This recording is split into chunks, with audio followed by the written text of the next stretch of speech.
já não dá. Então, eu tenho fundo de classe 1. Eu não tenho um fundo sem classe. Eu sempre tenho uma classe. Muito recente, né? Agora é outra classe. Bom dia, boa tarde, boa noite. Mais um episódio gravado do Investimento à Beça. Hoje com meu amigo Maurício Prado. Tudo bem, Maurício? Tudo bom? Como é que você tá? Tudo bem? Tudo ótimo. Ótimo, que bom. Maurício, primeiro prazer, muito obrigado por você estar aqui com a gente. Ótimo, você tem super histórias para contar. E primeiro, obviamente, vamos pedir, se apresente, por favor. Então, vamos lá. Eu sou o Maurício Prado, eu estudei administração de empresas. Você é administrador de formação? E aí depois trabalhei 18 anos com marketing, 5 anos em empresas e 13 anos eu tive uma agência. E com 39 anos resolvi fazer uma mudança de carreira, fiz um coaching de carreira e resolvi estudar antropologia, fui fazer um mestrado em antropologia. Corajoso, hein? Fui fazer um mestrado em antropologia em Londres, na UCL, que é uma universidade bem conceituada em Londres, que tem um professor de antropologia do consumo muito famoso, que chama Daniel Miller. E aí, quando eu voltei, eu já fiz essa transição de carreira pensando em trabalhar com duas coisas, com pesquisa, que eu sempre gostei mais da parte de pesquisa do que propriamente dito de trabalhar com agência. Eu sou um cara mais analítico, e com impacto social. E antes de viajar para esse mestrado, eu já tinha conhecido uma empresa que chamava Plano CDE. Quando eu voltei, eu procurei eles me chamaram para trabalhar lá. E teve muitas mudanças nessa empresa nesses últimos 11 anos que eu estou lá, mas no final todos os 4 sócios saíram, desistiram do negócio, que estava há 5 anos, ninguém achou que esse negócio fosse parar de pé nunca. E eu fiquei lá e insisti, porque eu achei um negócio interessantíssimo e que o Brasil merecia ter um negócio como esse, e com muita realização pessoal. Depois de 4 anos comendo muita grama, o negócio começou a dar certo e hoje em dia eu estou há 11 anos, a empresa tem 15 e é uma empresa que trabalha com pesquisa nas classes C, D e E, então a gente ajuda o Brasil a entender as classes C, D e E. A gente fala que a gente é um pouco o tradutor de Brasil, que a gente ajuda a traduzir o Brasil para quem? Para os líderes de empresas, para o terceiro setor, para o governo, para entender essa população. O Brasil tem uma divisão muito grande entre as classes de cima e as classes de baixo. Então a gente ajuda com pesquisa a dar voz a essa população e ajudar as empresas e institutos a entenderem quem são essas pessoas. E também a gente trabalha com consultoria de avaliação de projetos sociais. Mas basicamente são essas duas coisas que a gente faz hoje. Parabéns, e resiliência, né? Porque pelo jeito foram os primeiros anos no plano CDE foram pancada, né? Sim, 4 anos. Os primeiros 4 anos das minhas duas empresas foram muito difíceis. Empreendedor tem que ter um pouco de loucura, né? Tem um pouco de sonho, mas tem que ter um pouco de loucura também. Acho que eu tenho um pouco dos dois, mas no final foi bom, valeu a pena. Que bom, Maurício, que bom. Hoje a gente vai fazer um programa que a gente vai estar falando um pouquinho para tentar entender os comportamentos da classe C, D e E, né? Evolução e tal. O que é, basicamente, né? Como se caracteriza e tal, a evolução dela, porque o Brasil é muito maior do que a Faria Lima, sempre, né? É bom a gente nunca esquecer isso, tá? Então, Maurício, para eu começar, já pegando a tua expertise, nosso propósito hoje aqui, o que basicamente a gente poderia dizer que caracteriza a classe C, D e E? Porque antigamente a gente fazia muito perfil de renda, não sei se ainda é válido, se olha para renda mais, se olha para hábito de consumo. Não, o recorte de renda, ele ajuda a você a definir o tamanho dos grupos. Então, dá para se falar basicamente, eu vou fazer uma simplificação aqui, mas dá para dizer que no Brasil tem 50 milhões de pessoas que vivem com famílias que ganham até R$ 2.500 por mês, para 4 pessoas, ou seja, mais ou menos, um pouco mais de R$ 500 por mês per capita. Então, até R$ 2.500 por mês para a família, 50 milhões de pessoas. Depois, acima disso, de 2.500 a 7.500, eu tenho cerca de 80 milhões de pessoas, 80 a 100 milhões de pessoas. Por família. Que ganham entre 2.500 e 7.500 por família. Então, de 80 a 100 milhões de pessoas. Vamos dizer que são 100 milhões de pessoas que ganham entre 2.500 e 7.500. Por 150 milhões de reais. Isso. Então, eu estou falando de 150 milhões de pessoas e eu tenho 50 milhões de pessoas que vivem em famílias que ganham de mais R$ 7.500 por família de 4 pessoas, tá? Então, é a renda per capita, mas pegando a PNAD é isso. Tá. Então, esse é o Brasil. A gente sempre se assusta quando a gente vê esses números. No Brasil, uma pessoa que ganha R$ 4.000 já está numa classe social. Isso. Já é dos 25% mais ricos. se ela ganha sozinha e vive se ela mora sozinha. Aquele cara que ganha 4 mil reais, Na verdade, se acha um pobre no Brasil... Se ele mora sozinho, vive sozinho, ele já é 25% mais rico. É uma desigualdade muito maluca e a gente tem dificuldade de entender isso, porque a gente sempre está vendo alguém que é mais rico que a gente, perto da gente, e a gente sempre... E no Brasil, assim, é uma coisa curiosa, todo mundo se acha classe média. Os pobres falam que são da classe média, os ricos falam que são da classe média. Isso é uma coisa curiosa. Os pobres se acham classe média? Isso. Porque eles sempre estão referência a alguém mais pobre que eles. E aí os ricos estão sempre referência a alguém que está mais rico que eles. Então, é um país curioso que todo mundo se acha classe média. É difícil dizer se esses classe C aí, que são esses dois que ganham 2.500, 7.500, eles são a média da renda do Brasil, tá? Se eles são ou não classe média, isso é uma discussão para sociólogo interminável. Classe média tradicional, classe média nova, classe média, eles são a média da renda do Brasil. Acho que isso que é importante. Tá. Então, basicamente, em termos de extrato, essa população. E aí, assim, o que a gente vem vendo no Brasil, principalmente pós-Plano Real 94, pós-anos 2000, aí, várias coisas que aconteceram, essa classe C, ela cresceu muito e ela... Que mais se transformou. Ela que mais se transformou, exatamente. Tá. Tem uma transformação grande dessa classe C, que todo mundo no Brasil era pobre mesmo, e aí criou essa classe C, essa classe de renda média, que tem um alto potencial de consumo, porque é muita gente, e que adotou novos hábitos, entrou em novas categorias de consumo. Então, assim, teve uma mudança, aí, principalmente nos últimos, podemos dizer, os últimos 20 anos, aí, de 94... Não, esses são 30 anos, né? São 30 anos. São 30 anos. Mas então teve uma grande mudança no Brasil. Eu gosto Fala um pouco disso aí, vai. Você falou que foi ondas, né? Teve uma primeira mudança na classe C e tal. Um pouquinho desses hábitos novos dessas ondas. Tem uma coisa interessante que a gente acha que, mas é o poder de compra. Quando a gente olha 94, Plano Real ali. Plano Real, o salário mínimo era R$200, se eu não me engano, no 94, 95, o salário mínimo era R$200 e o DIEESE calcula qual o custo de uma cesta básica para uma família morar. Cesta básica não, custo de vida de uma família. Tá bom. As quantas que a família precisa para morar? Para morar. Para viver. E nesse 94, 95, era R$2.000. Então eu precisava de 10 salários mínimos para viver. Nossa! Isso era 94, 95. Hoje, o salário mínimo está por volta de R$1.400, R$1.500. E o custo de IES é por volta de 6 mil.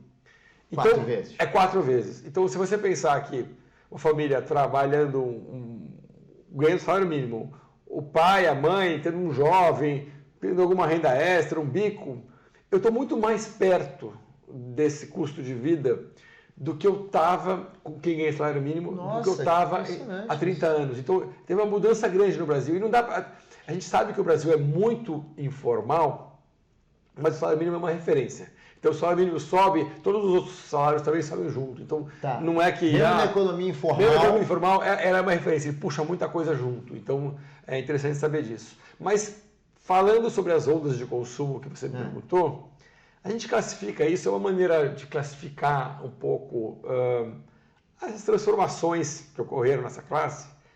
Os anos 2000, aí, eu lembro que eu trabalhava em marketing de empresas de consumo na Bombril em 95, 96. Teve um primeiro crescimento grande de consumo com o Plano Real, quando a inflação acabou, então as pessoas tomando mais iogurte. E esse crescimento continuou nos anos 2000, com o boom de eletroeletrônicos, então pessoas comprando televisão, mas também máquinas de lavar pela primeira vez, máquina de lavar roupa, o que é um produto de consumo, mas que muda a vida das pessoas. Então a pessoa tem mais tempo para ser a conta própria, para trabalhar, fazer outras coisas. Geladeira, então assim, muitas pessoas... muitas pessoas não tinham nem geladeira no Brasil, muitas pessoas não tinham máquina de lavar roupa. Então tem um boom de consumo que muitas vezes foi entendido como as pessoas estão gastando demais, mas é um consumo muito básico. O cara está comprando um tempo livre, né? Isso, ele está comprando uma geladeira, ou então ele está comprando uma televisão, mas a gente sabe por nossos estudos que a televisão, o lazer em casa é o lazer mais barato que tem. Então, ele compra uma televisão boa, mas o que a gente fala, uma família de 4 pessoas numa periferia para ir para um shopping, ela vai gastar só de ônibus uns R$30, que é uma mensalidade de uma Netflix. Então, assim, o lazer em casa é muito... Sem ir no McDonald's, sem ir no cinema. Então, o lazer em casa que é caro ainda. É um né? lazer barato. Então, a gente vê muitas pessoas julgando, sem entender essas famílias. Nossa, fulana que trabalha lá em casa tem uma TV zona menor que a minha. Mas, na verdade, caramba! faz sentido, porque é um lazer barato. Por quê? Porque o lazer é longe, eu tenho poucos espaços de lazer, eu tenho violência nos territórios. Então, o lazer em casa é um indo na casa do outro, churrasco, é muito mais um lazer em casa. Então, faz sentido para a lógica de vida dessas famílias eu ter uma boa televisão. Mais racional do que a gente imagina esse raciocínio que a gente sempre fala, esse cara aí quer mostrar para os vizinhos, ou ele foi enganado pelo vendedor da Casas Bahia. Não é bem isso. Nossa, impressionante. Nesse cenário, quando tem uma boa churrasqueira, também ajuda, né? Sim, com certeza, Bacana, exatamente. ajuda, né? Caramba, impressionante. E aí nessas ondas foi uma primeira onda de eletroeletrônicos e eletrodomésticos. Isso, eletrônica, eletrodomésticos em geral, mas também um consumo maior de iogurte, de proteína, carne. Então, tem um aumento de compras de uma cesta de supermercado melhor, tá? E também um eletroeletrônicos. Então, esses são os anos... Final dos anos 90 e os anos 2000. Tá. Então, esse... E aí, de 2010 para frente... A gente já está pegando só como referência, já tinha o Bolsa... Não sei se faz tanto sentido, tá? Mas já tinha a Bolsa Família, tinha uma política maior de auxílios e tal, né? Não sei se... tem o Bolsa Família, tem o aumento de salário mínimo, política de aumento de salário mínimo real. Teve um crescimento geral aí de emprego formal no Brasil, nesses anos 2000. Acho que são vários fatores, ninguém consegue explicar muito bem, assim, eu já conversei com vários economistas, mas tem várias coisas acontecendo ao mesmo tempo. E mesmo muito investimento externo. E a China? E a China muito forte, quer dizer, um crescimento muito puxado pela China. O Brasil cresceu bem, né? Isso, o Brasil cresceu bem nesse período. E 2001 a 2007 foi um período dourado. E a China também, tanto comprando agronegócio como comprando aço. Então, assim, tem a China puxando também, as commodities deram uma puxada muito forte nesse período. Então, acho que tudo isso explica um pouco esse enriquecimento do país. E curioso que o Nordeste cresceu nos anos 2000 10% ao ano. Crescimento chinês. O Brasil cresceu na média, não sei, 3, 4. Mas o Nordeste cresceu 10 ao ano. Então tem um crescimento desigual geograficamente. Bom, né? Porque diminuía a desigualdade geográfica que a gente tem no país. E pós 2010 a gente vê um crescimento aí de um interesse maior para o consumo de serviços. Tá? Então, desde... fala que serviço cabe muita coisa, mais ou menos. Desde as pessoas querendo fazer mais lazer fora de casa, ir num restaurante, no shopping, viagens, mas também academias, cursos, seja cursos pequenos ou seja educação particular. Então, crescimento das faculdades particulares muito grande. E também um crescimento até mesmo de redes de clínicas de saúde particular. Então, assim, é um crescimento, tem um crescimento de consumo alimentar, um crescimento de consumo eletroeletrônico e depois eu começo um crescimento de serviços. É interessante, tem uma pesquisa que eu ouvi falar na época, depois eu nunca mais achei essa pesquisa, mas da FGV, que falava o seguinte... que nos 2013, tentando entender até aqueles movimentos de rua que teve em 2013. Tá bom. E que é muito interessante para mim essa frase, que a conclusão da pesquisa alguém deve ter falado isso, a vida melhorou da porta para dentro da minha casa, agora eu quero que a vida melhore da porta para fora. Uau! O que significa isso? Eu quero mais serviços. Seja serviços públicos, eu quero um transporte melhor, mas eu quero uma escola melhor para os meus filhos, então eu vou demandar do governo isso ou eu vou comprar. Eu quero uma escola melhor, eu quero uma saúde melhor. Você lembra que o pessoal brincava que era a época da Copa, eu quero serviço padrão FIFA. Isso, padrão FIFA. Padrão FIFA, né? Então começou uma nova demanda de mais de serviços e essa demanda vem vindo até hoje. Tá? As pessoas querendo mais viajar, aquela coisa, o crescimento de CVCs da vida, o aspiracional de ir a alguns restaurantes ou mesmo ir com a família no cinema, no McDonald's, que é uma coisa que não era acessível para essa classe C antes. E tem, nesse tempo todo, um crescimento razoável de propriedade de carro e moto, principalmente moto também, que melhora o deslocamento dessas famílias pela cidade. Eu ia no trabalho, né? A pessoa mora muito longe, moto é barato, Isso. consumo gasta pouco. E outra coisa que acontece junto desses serviços é a importância da digitalização para essas famílias, do digital, então do celular, que a gente fala que ela é ainda mais importante do que ela é para as famílias das classes mais altas que vivem nas regiões centrais. Por quê? Eu não tenho banco perto de casa, eu não tenho muitos serviços perto de casa, então eu não consigo pagar um curso para o meu filho, mas eu consigo falar, filho, tá aqui, estou pagando a internet, vai lá no YouTube. Como é que esse filho vai tirar dúvidas das decisões dele? Então, o digital, para quem está excluído da oferta de serviços do centro, ele faz uma diferença maior ainda na vida das pessoas. Claro que quando elas sabem usar isso, mas elas vão aprendendo cada vez mais a usar e acessar esse tipo de serviço, então os serviços digitais. Então, tem uma coisa da importância da digitalização, seja para comunicação, falar com as pessoas, seja para lazer, ou até para geração de renda. Então, as pessoas, a manicure que agenda pelo WhatsApp, tem o cara do carro do ovo, que a gente fez uma vez, entrevistou o cara que ele vendia ovo e aí, pelas ruas, mas tudo ele vendia pelo WhatsApp. Então, aparece um monte de negócio, ou mesmo o cara do iFood, do Uber, que ganha dinheiro usando o celular. Então, várias formas que o digital impacta. Até para se informar também, famílias. né? E para se informar também. As famílias nunca assinaram jornal, revista, mas elas tinham agora um novo meio de se informar. Olha só, essa eu nunca tinha parado para pensar, é verdade. Teve uma coisa que você comentou, que é sobre escolarização. Teve impacto também na escolarização? Porque assim, vamos pegar, a gente tem muita crítica sobre a questão do ensino público. Uhum. Pode ser que parte tenha colocado seus filhos em escolas privadas ou não, a gente não sabe, né? Uhum. Aliás, entre as próprias escolas públicas, saiu outro dia uma pesquisa mostrando que tem uma diferença de qualidade dependendo de onde fica a escola, né? Sim. Em bairros mais conflagrados e tal, a qualidade é diferente. Como é que isso impactou na escolarização, naquela ideia de que a escolarização pode ser uma porta de saída para a mobilidade social? Saída não, desculpe, de mobilidade social. Então, as pessoas conhecem muito pouco a história da educação no Brasil, né? Tem um número que eu gosto de falar que é chocante. Nos anos 80, em cada... É diferente. Como é que isso impactou na escola? Só 5% dos jovens de 19 anos tinham terminado o ensino médio com 19 anos. 1990. 80, tá. Então, 50 anos atrás. Quase 55. Só 5% dos jovens terminavam o ensino médio, pelo menos até os 19 anos. 5%. É uma coisa assim, chocante.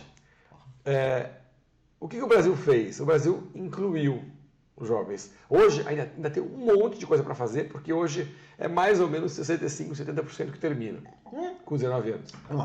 Aumento mais de 10 vezes. Isso, é um aumento brutal, exatamente. Eu saio de 1 em 20 para 14 em 20. É um absurdo. 14 vezes? 14 vezes, é isso. Por esse ângulo é um sucesso. Não, um sucesso. E aí, assim, sempre que você massifica, você tem desafios de qualidade, tá? Então, agora, tem uma coisa que eu tenho que lembrar. Aquela escola que é um pouco romantizada, de que meu avô, meu tio, meu pai estudou, que era escola pública de excelência, naquela época, todo mundo estava na escola pública. Então, os filhos da elite estavam na escola pública.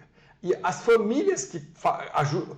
A escola é feita pelos professores, mas também pelos alunos. Aquelas pessoas que tinham mais referência, mais viajadas, né, estavam ali participando daquela escola. Quando a elite tira os filhos da escola pública e põe a particular, que hoje é 15% das famílias estudam em escola particular, 85% era pública. Tá. Então, eu tenho já um movimento de tirar essas famílias. E eu vou começar a incluir famílias que nunca participaram da escola.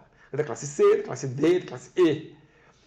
Famílias que estavam naqueles 19 que não acabavam. Que estavam naqueles 19. Famílias que nunca tiveram um repertório de educação. Famílias que os pais são a primeira geração que estavam estudando.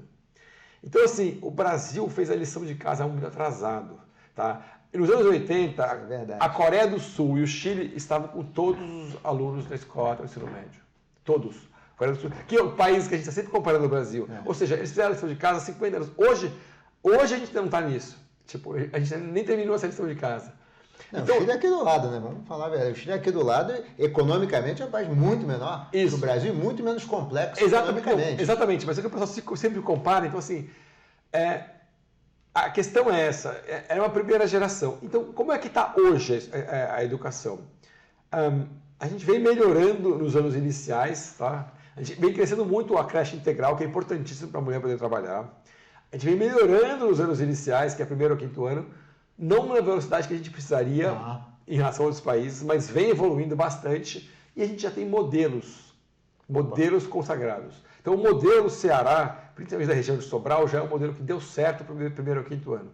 Então, está todo o Brasil copiando esse modelo de letramento e está funcionando. Está todo mundo... Que bom, estão copiando, eu ouço falar, mas não vejo. Está todo mundo copiando e as coisas estão acontecendo. Existem melhorias acontecendo em vários lugares. Do 6º ao 9º ano, ainda a gente já tem um desafio aí de melhorar, a gente até está fazendo uma pesquisa sobre isso, para tentar entender os melhores casos, porque ainda faltam referências de melhores casos no 6º ao 9º ano. Mas, no ensino médio, a gente tem um caso de muito sucesso. Ensino médio? Que é a escola de tempo integral do ensino médio. Tá? Essa escola, vale a pena contar essa história, que é uma história bem interessante. Eu nem sabia que tinha, porque eu lembro desses experimentos assim, sempre no 1º ou 5º ano, Brizola lá com o CIEP e tal, a Marta aqui com o CEL, mas não sabia do ensino médio. Um grupo de empresários pernambucanos, acho que há uns 15, 20 anos atrás, resolveu reformar o famoso ginásio pernambucano, que era uma escola integral muito famosa e que eles tinham estudado lá. Um deles é o ex-presidente da Philips, chama Marcos Magalhães. E eles montaram um instituto que chamava ICE, Instituto de Corresponsabilidade Empresarial, acho que esse é o nome. E eles começaram a primeiro reformar a escola. Eles falaram, não adianta reformar, preciso melhorar a escola. E foram melhorando a escola, e foram montando um modelo de escola integral. Eles falaram, nossa, isso deu certo, vamos passar isso. Falaram para o governador, passaram isso para Pernambuco inteiro. Para Pernambuco inteiro não, foram passando para Pernambuco, foi crescendo em Pernambuco. Aí o modelo deu tão certo que outros estados começaram a fazer. Começaram a fazer, crescer. Aí em 17... História recente, né? Em 17 o governo Temer falou, não, vamos ajudar com dinheiro federal esse modelo. E 2 institutos começaram a apoiar. O Instituto Sonho Grande, que é o instituto do Marcel Telles, que é um dos pessoal lá do grupo do 3G. 3G, e o Instituto Natura. Eles começaram a apoiar com recursos e com formação, apoiar o modelo. O modelo foi crescendo. Hoje, 1 em cada 5 escolas de ensino médio são modelo integral. No Brasil? No Brasil. No Brasil? No Brasil. Então, mas eu tô bobo com isso. Dos 5 milhões de jovens, quase 1 milhão está estudando em escola integral. Tem 2 modelos. Um deles é das 7 da manhã às 5 da tarde. São 9 horas. E tem um modelo de 7 horas que é um pouco mais curto. Tá. Todos os estados têm metas de crescimento. Tá? Pernambuco, a Paraíba, já está em 70%. 70% das escolas de ensino médio integral. E o que essa escola tem de diferente? Não é só mais aula. Ela tem aula de projeto de vida, que ajuda o jovem a como que ele pensa o futuro. Por quê? Porque esse jovem, família mais vulnerável, ele tem dificuldade de planejar o futuro. Porque o pai dele sempre fez um trabalho braçal. Então, ele tem dificuldade de como é que eu faço uma entrevista, como é que eu planejo para entrar numa faculdade.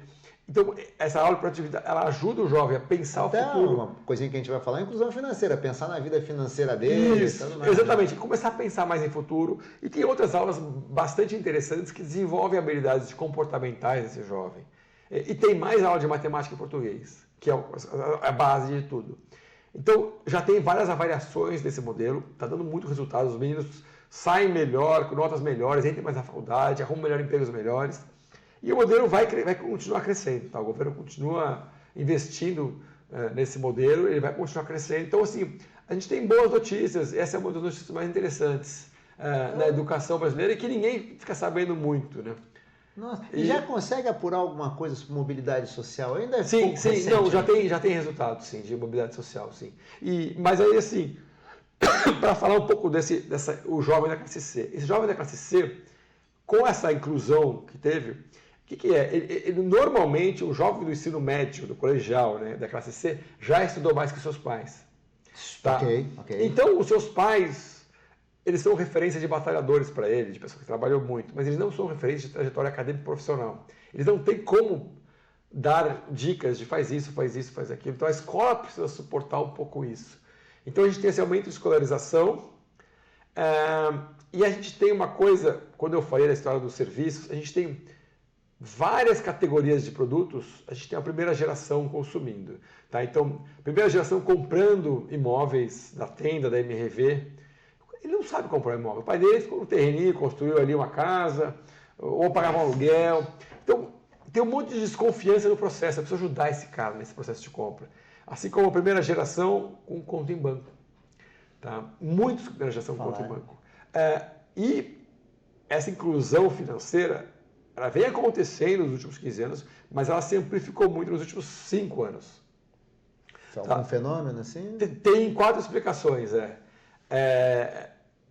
As contas digitais, que são gratuitas, que antes a gente fazia muita pesquisa. Verdade. A gente fazia muita pesquisa e as pessoas falavam, eu vou pagar para usar meu dinheiro. Elas falavam isso. O Pix, quer dizer, se a conta não era gratuita, mas o cara para transferir tinha que pagar. Então, o Pix com conta gratuita, o governo lançou, durante a pandemia, bancarizou todo mundo que estava do Auxílio Brasil, que é o Auxílio Brasil. E a pandemia também, que o cara não conseguia mais ir na lotérica que ele ia antigamente, ir no banco. Então, tudo isso fez com que, só nesse período aí de 5 anos, 40 milhões de pessoas que estavam fora do sistema financeiro entraram. Fora os que entraram antes, tá? Mas então, assim, é muita mudança, é muita gente nova, e aí... A gente tem dificuldades, porque também é muita facilidade, mas também é um mundo novo. Tem dificuldades, na verdade tem dificuldades, existe um risco de superendividamento. A gente fez um estudo há uns 2 anos para um fundo inglês que chama Baillie Gifford, mostrou que as pessoas que estavam mais se endividando eram os novos entrantes do segmento financeiro. Então é a pessoa que não sabe, daí ela ganha um crédito, daí ela não sabe o que fazer, ela se enrola, aí ela pega outro cartão para pagar aquele cartão. Então os novos cartão, não paga o mínimo às vezes do cartão. Isso, não paga o mínimo, não entende que é pagar o mínimo. E aí assim, então esse público precisa ser, o setor financeiro precisa pegar um pouco na mão deles e ajudar. Por que tem que ajudar? Porque a gente já viu muitos casos, se o cara começa a se enrolar e se enrola muito, depois ele fica com trauma e ele não quer nunca mais ter um cartão.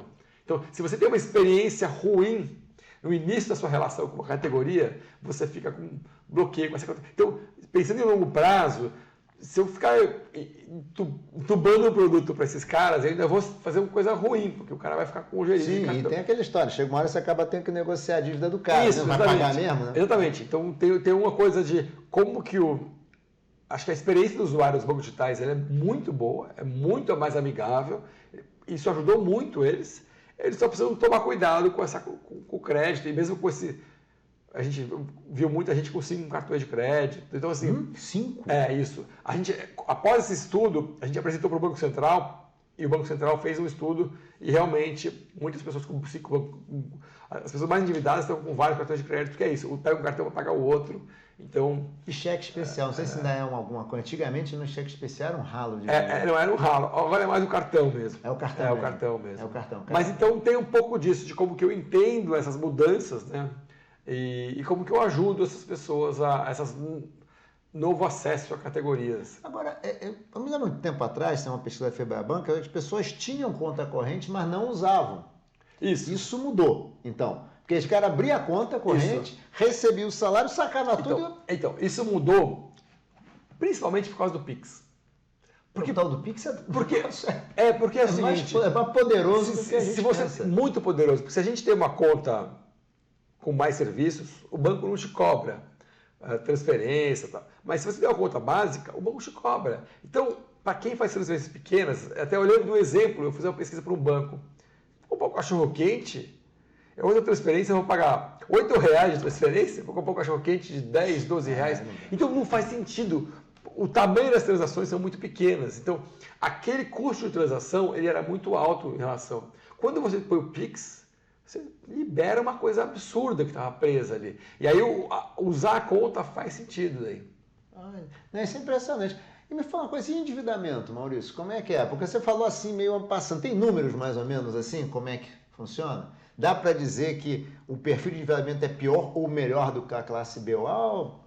Tem alguma experiência? Eu não tenho esses números especificamente. Acho que o que eu tenho mais é essa coisa do do novo entrante se endividando mais, Tá. essa pessoa que não tem experiência. Esse novo entrante é da nova geração? Geralmente, assim, alguém que já é novo também, de idade é novo, assim. Não necessariamente, é alguém que está bancarizado há pouco tempo. Tá Alguém bancarizado. que nunca tinha Então tido daí conta. pode ser um cara da minha idade, que Isso. tipo assim, esse não tem, Isso. sabe nada, não fez escola, e pode ser o filho dele que já fez uma escola. Pode. E tal, pode ser os dois. Pode ser os dois, Tá, ser os dois. pode ser os Então, mas assim, em relação à classe, eu não tenho muito esse número não, assim, qual que é as diferenças de classe. É meio parecido. O que eu tenho um número que é curioso é a baixa poupança do brasileiro, né?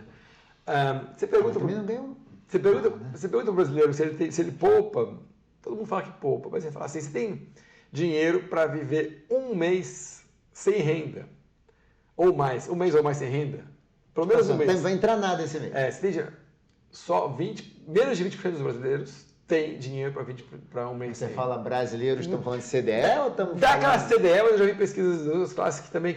mas estou falando das classes CDE, 150 milhões de pessoas.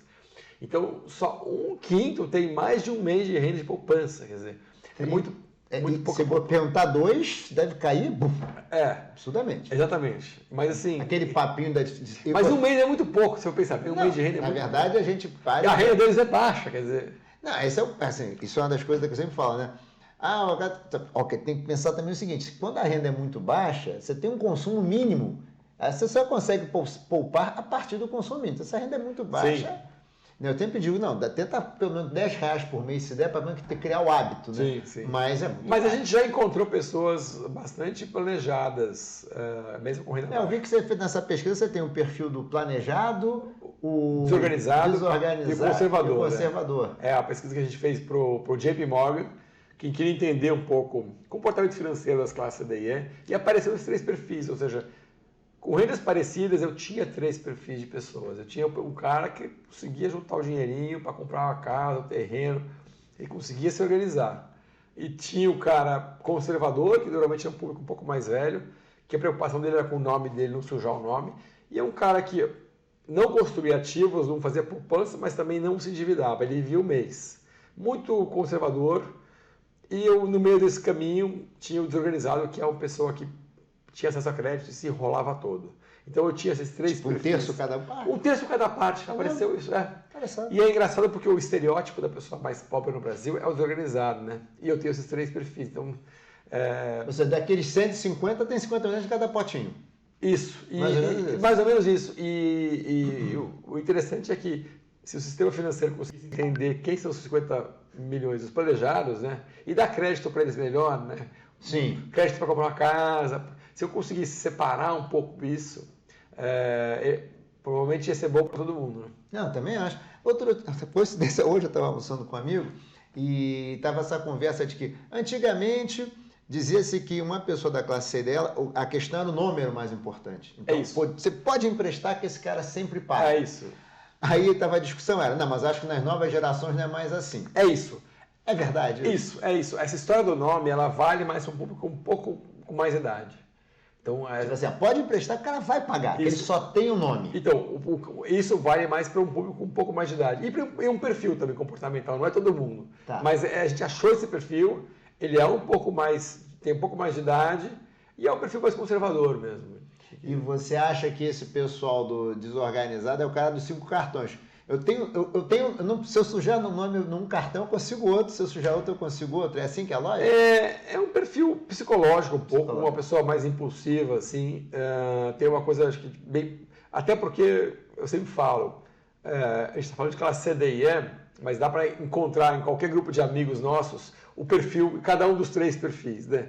Então, assim, é uma pesquisa que poderia valer para qualquer classe. Então, acho que é um perfil mais psicológico e acho que tem uma coisa do emprego formal. Tem uma pessoa, está lá, ela consegue um emprego formal, mas ela não teve educação financeira. E o emprego formal dá acesso a crédito. E aí ele vai tendo um acesso a crédito. Eu estou até fazendo uma pesquisa agora sobre superendividados. E aí ela tem um acesso a crédito, ela se deslumbra um pouco aquilo, e se ela não tiver um perfil muito conservador ou muito planejado, ela vai se enrolar. Então, tem um poder, assim, eu consigo comprar, eu consigo pedir o iFood, eu consigo chamar um Uber, e aí é muito difícil a pessoa ter esse controle. Aí quando chega a conta do cartão, paga o mínimo, mês Paga o que vem já mínimo, entra. Mas eu não aí comprei pega outro tudo isso. cartão, aí se enrola e aí... Complica. E aí é difícil depois de se desenrolar, assim. Isso é. Eu vou puxar um gancho aqui de bets, né? Que é o assunto que todo mundo está falando de bets. Você tem alguma coisa sobre bets também nessa... Olha, a gente, nessa pesquisa, se eu não me engano, foi de 2012, 12 ou 13, 12, que a gente fez para esse fundo inglês, os caras falaram para a gente, olha... Que na Inglaterra já é um negócio, Não, né? eles perguntaram assim, quero que você pergunte duas coisas, cripto e bet. Cripto, boa. Aí a gente falou assim, chamava Edward, o nosso Não, cliente. foi 2022 então, não foi 2012. 2022, desculpa. 2022, 2022. Porque cripto em 12 não tinha. Não, 2022, desculpa. O Edward falou, olha, eu estou vendo isso crescer muito, o BETS na África, vamos olhar. A gente falou, gente, vai dar 0,00, vai dar nada. Qual não foi a nossa surpresa que deu, sei lá, 15, 20% de pessoas que já se endividaram por causa de bet. No Brasil? No Brasil, no Brasil. Se endividaram? Isso em 22, e aí você ia ver qual o perfil, era justamente os mais vulneráveis. Com menos escolaridade, com menos renda. Talvez mais velhos também? Não. Eu não sei, não eu não lembro de idade. Reporte. Eu não lembro de idade, mas assim, Tá. mas eram os mais vulneráveis. Mais vulneráveis que estavam. E aí, que é isso? O cara vai lá e ele tem 3 boletos para pagar, e ele só tem um dinheiro X, eu falei, vou postar que se eu postar, quem sabe eu pago os 3. Aí ele vai perder tudo. Então, assim, é um pouco... Eu só vou poder pagar 2, eu vou apostar para ver se eu pago os 3. Se eu não pagar os 3, eu não pago nenhum. Mas, assim, e cripto impressionante também. Cripto, o que acontece? A cripto era o seguinte, a gente não perguntou quem investir em cripto, mas intenção de investir. Até porque o investimento é muito baixo. Então, a intenção de investir em cripto era maior que quase tudo. Assim, acho que talvez perdesse para poupança por muito pouco. Eu vi a tua pesquisa, só perde da poupança. Era maior do que ações, CDB, fundos, tudo. Porque teve um buzz muito grande com influenciadores falando desse assunto, então é uma coisa muito alta. E assim, todo o trabalho, né, até que a própria B3 fez, anos, impressionante. O cripto atropelando e uma facilidade muito grande de comprar cripto, né? Ter os aplicativos oferecendo. Isso eu queria te perguntar. Aí essa questão da digitalização que ajuda também atrapalha. Sim. Porque dá uma, você falou lá atrás, dá um acesso para alguém que não está preparado, não criou ainda uma camada. Sim, tem os dois lados, sim. Acho que, como toda nova tecnologia, tem pontos positivos e pontos de atenção. Sim, atrapalha mesmo, a pessoa vai lá e faz, e mesmo o bet, ela está lá vendo o jogo, tomando cerveja. Tem um monte de riscos aí, tanto do endividamento, como dos investimentos em cripto, como das apostas. São 3 riscos que a gente tem nesse processo todo, principalmente para esse público mais vulnerável e que é um novo entrante no mundo do bancarizado. Né? Está aprendendo, né? Como todo mundo, né? Quando você está aprendendo, você comete erros, né? Sim. O problema é que quanto maior a facilidade, geralmente maior pode ser o erro também, né? Sim. E aí você pode ter um problema. Sim. Nesse ponto, assim, quando a gente olha assim, já caminhando aqui para o final, a gente já está caminhando para o final, como é que você diria assim, quais são as grandes aspirações da classe, típicas de, se você também quiser dividir em subgrupos, da classe CDE? Quais são os grandes sonhos, seja de consumo, de vida? Na classe C, acho que tem uma grande aspiração de melhorar a casa, que aparece, assim, 2 coisas que aparecem em todas as nossas pesquisas. Melhorar a casa e dar uma educação melhor para os filhos. Tá? Então, assim... Uau! Coisa para dar educação, se você vai botar na escola ou botar na escola privada? Não, na verdade não tem muito esse sonho da escola privada, ela está muito distante. Talvez o filho estudar mais, fazer a faculdade, fazer uma escola técnica. Ah, entendi. Ele tem uma formação. Tem uma formação melhor que a deles. Tá. Então, essas 2 coisas aparecem sempre. Acho que tem um aspiracional muito forte nessa coisa do serviço mesmo. Então, uma classe C principalmente, tá? A DI não, mas querendo muito viajar. Viajar é uma coisa muito das classes altas. Então, quem viaja... Mas viajar é cultura também. Isso, e viajar a gente fala de códigos de distinção, né? É status, porque a pessoa mais simples não viaja. Então, tivemos até histórias aí de gente falando, os aviões agora, todo mundo está podendo comprar passagem, o avião está cheio. Então, assim, viajar E mesmo a gente vê algumas coisas que a classe C criou quase como ilhas de aspiração. Que ir no Outback, o Outback conseguiu... Olha! Não, você tem um dado fermo? Tem uma comunicação. O Outback é um... Não, é porque assim, o Outback assim, ele virou um aspiracional da classe C, que, na verdade, ela não vai sempre, mas de vez em quando ir no... É uma coisa assim, completamente aspiracional. Tem um público que vai com frequência, que é o cara do almoço e tal, mas tem uma aspiração... Talvez seja um pouco mais para a classe B, mas em alguns restaurantes, ou até mesmo para uma classe um pouco mais baixa, uma C2 ou D, ir no McDonald's com família, ir num shopping com família. Então, esse lazer fora de casa, que não é uma coisa trivial, é aspiracional. Tem aspiração também, muito importante de status, é a história do churrasco com bebida, então a carne... Carne com bebida é uma coisa de status. Você poder oferecer. Oferecer o churrasco com bebida, seja com cerveja, seja com whisky, porque isso é um status para os amigos. Então tem algumas coisas que são quase como códigos de distinção, de diferenciação. E aí, como eu falo, está caminhando para os serviços. Acho que é interessante que Quanta coisa interessante. Né? essa mudança para o serviço, ela tem um pouco a ver também com a digitalização e com as redes sociais. Por quê?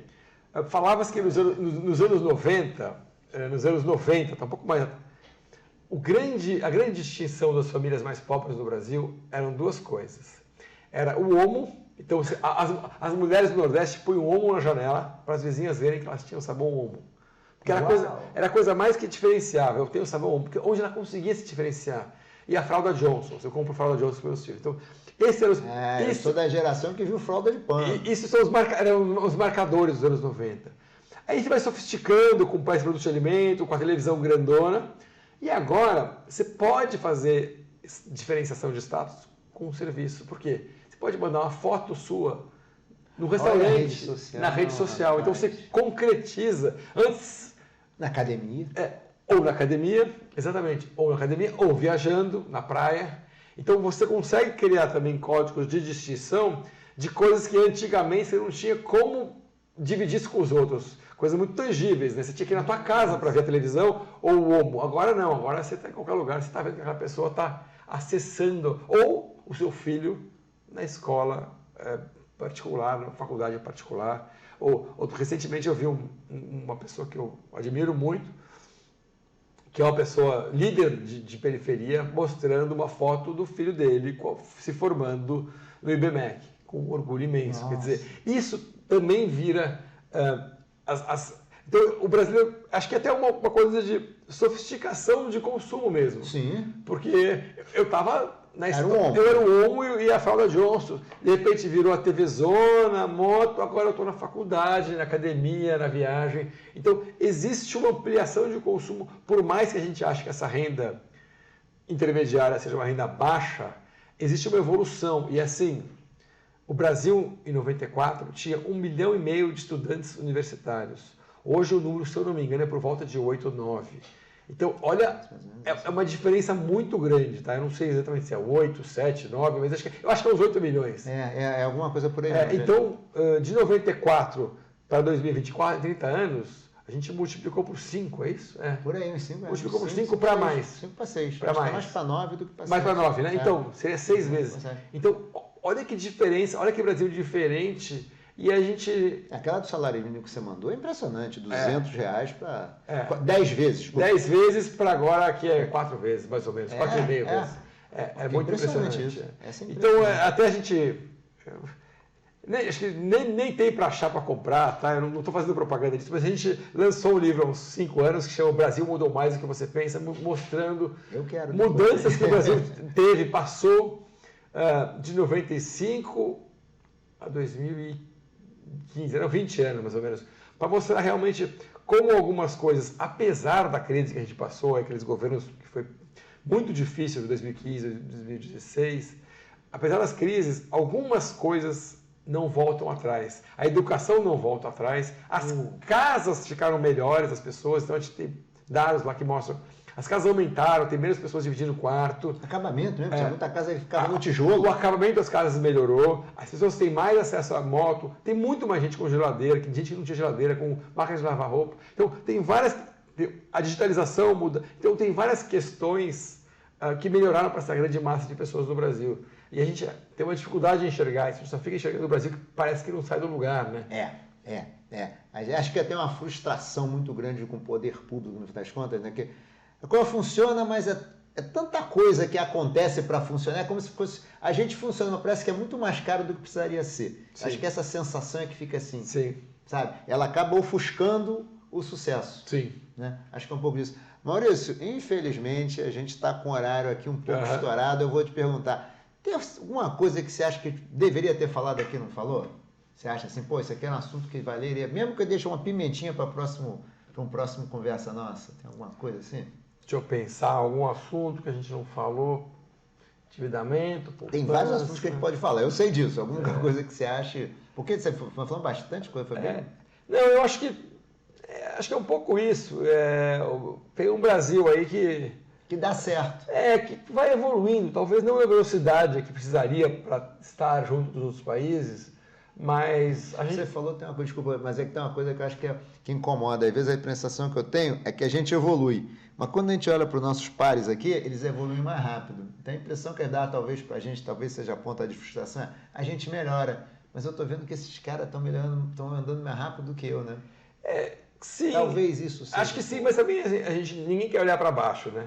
A gente só fica olhando para a China, para a Coreia do Sul e para o Chile. Ninguém está olhando para o país que está andando de lado, assim, sabe? Tem muitos países andando de lado ou piorando em várias questões e a gente não fica olhando para eles, né?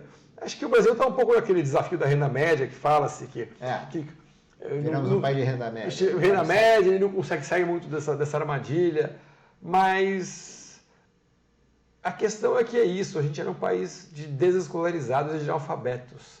E a gente está num caminho que tem que ser acelerado, mas sem isso a gente não consegue nada. Assim. E acho que tem uma coisa, tem gente que fala, não, a Constituição, o Estado cresceu muito, e é verdade, ele cresceu muito.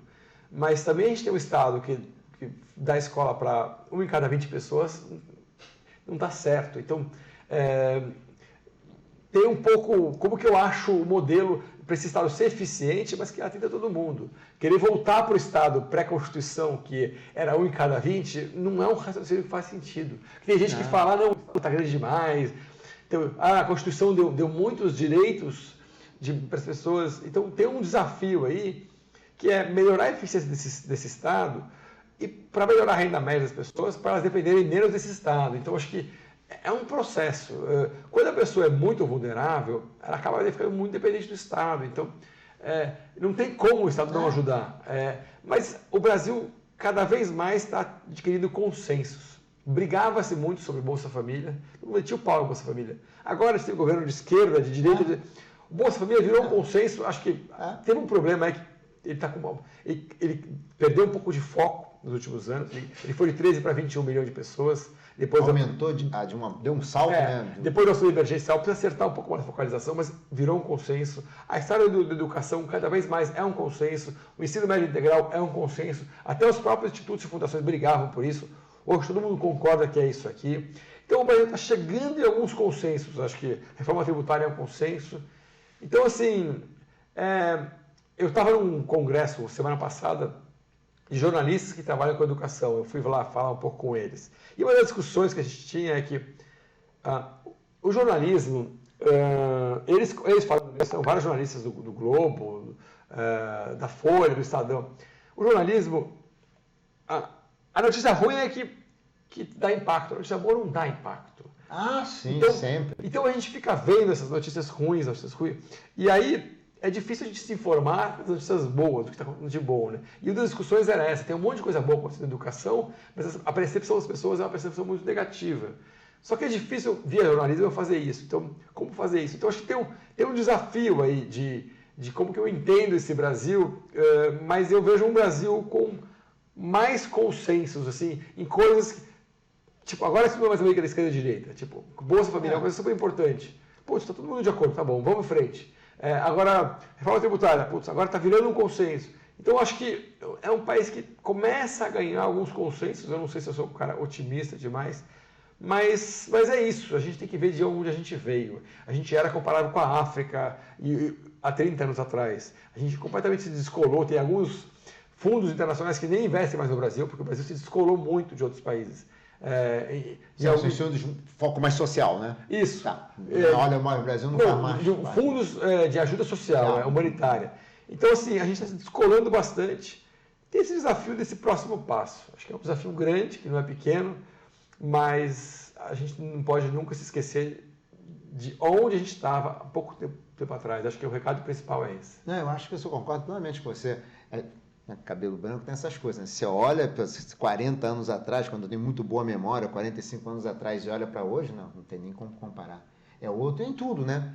Em democracia, Sim. em assistência social, em escolarização, como você falou, em instituições, nós temos instituições fragilíssimas. Hoje a gente pode ter problemas? Pode, mas os problemas eram de ordens muito maiores. E é engraçado, porque a minha visão, eu que fiz administração, trabalhei com marketing, a minha visão de política pública era muito mais negativa e crítica. Hoje eu trabalho muito próximo à política pública e eu vejo muita coisa interessante sendo feita. Muito gestor público bem intencional, trabalhando muito, tanto no Bolsa Família, como na educação, como no Ministério do Trabalho. Isso em diversos governos, não estou falando de governo nenhum, dos técnicos, os técnicos que estão tocando o estadual, o federal, os municipais. Então, muita coisa boa, muita gente bem intencionada ali. E tem projetos também para ajudar a melhorar essa gestão pública. Então, assim, mas só que isso não chega muito para a gente. Isso não vem. Eu estava muito no mundo das empresas, corporativo, dos clientes, e não chega. Então, acho que quando você ficar mais próximo a isso, você vê um Brasil assim, você fala, nossa, eu achava que não imaginava que era assim. Então, acho que tem uma visão geral um pouco negativa demais também dessa máquina pública, que tem um monte de problema, que tem um monte de ineficiência, mas que tem gente ali tentando mexer para melhorar. E o que é legal que você falou é que é uma construção de décadas, né? Então, passa governo, muda governo. Aliás, como é bom alternância, tá vendo? Isso. Mas as coisas vão andando. Muda um, é do outro do governo, são diferentes, mas as coisas, olha, para 4 décadas tem mudança. Sim. Maurício, infelizmente temos que acabar. Bom. Maurício, queria te agradecer muitíssimo. A conversa foi ótima. Em breve vamos marcar mais uma. Tá ótimo, foi um prazer. Prazer todo meu, Maurício. Gente, mais um episódio de Investimento à Beça com Maurício Prado, que deu uma aula pra gente aqui sobre a transformação desse Brasil nos últimos anos aí, nas últimas décadas. Obrigado, pessoal. Abraço.